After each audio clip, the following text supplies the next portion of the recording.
What is up, guys? Damn, I'm fucking excited to be here.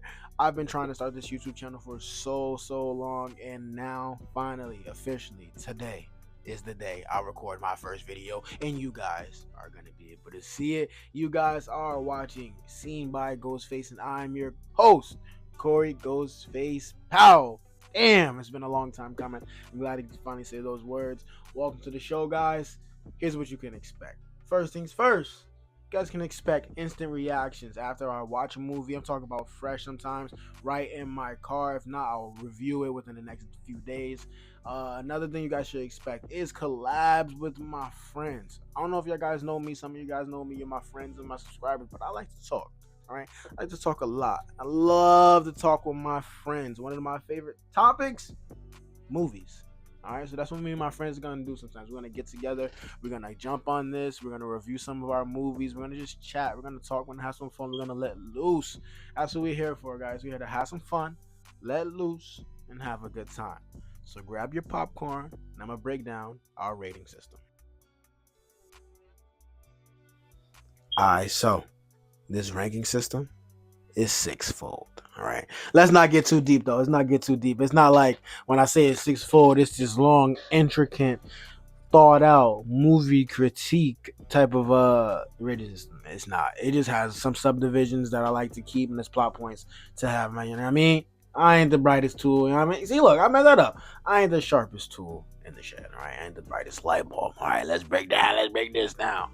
So, number one, story and plot. All right. We got to make sure, first and foremost, that it's an original story. All right. Like Final Destination. This last plot of the story, Bloodlines, done very well. Not done quite like the others. And it's new. It's refreshing. It feels good. It felt good to see that. The story and the plot was the same, obviously, because Final Destination, the rules.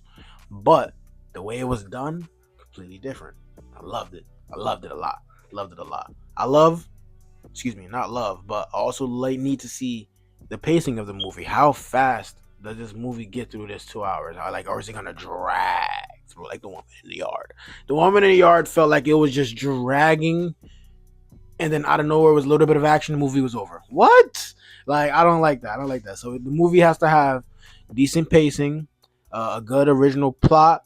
It got to be clear, all right? People got to be able to understand it. It got to be digestible for the viewers, all right? Number two, characters. All right, when I say characters, I don't necessarily mean the characters themselves all the time, but how the actor portrays the character. Does he make me believe that I'm watching what I'm watching? Like Sinners, Michael B. Jordan. He should win several awards this year because he made a lot of the audience feel like he wasn't watching the same person play twins. All right, that's why Michael B. Jordan performance was so out of this world, because it made you believe that he wasn't the Smokestack twins. You made it believe that Smoke was a completely different person from Stack.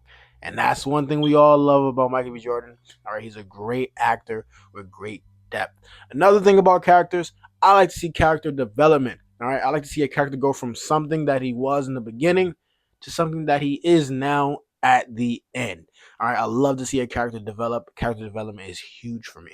And now, guys, we got number three, direction. It's all about direction when it comes to the movie, because sometimes we all know we have a good movie with a good theme. We have an idea what the movie should be, but the director that they choose for the movie just doesn't get the job done. Or you get a Ryan Coogler who gets a Sinners and knocks it out of the park. You feel me? Like the director that directed Until Dawn, he understood the assignment.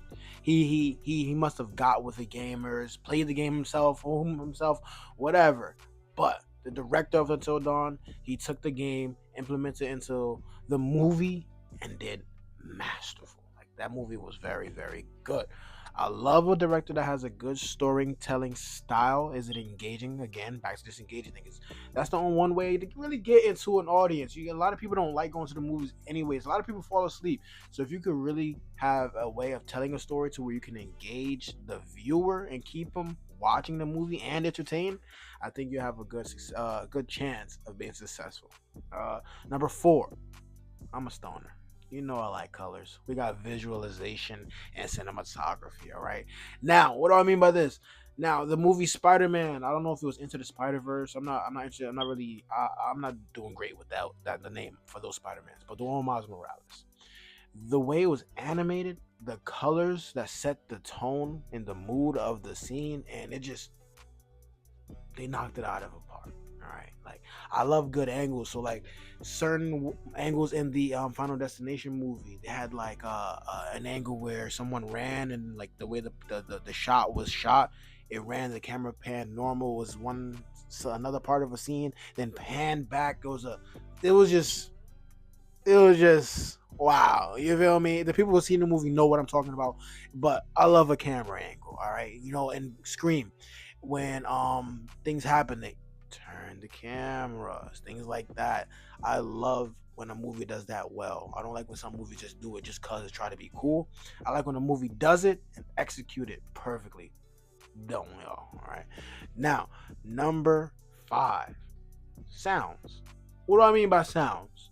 When I'm talking about the music, I'm talking about the sound effects.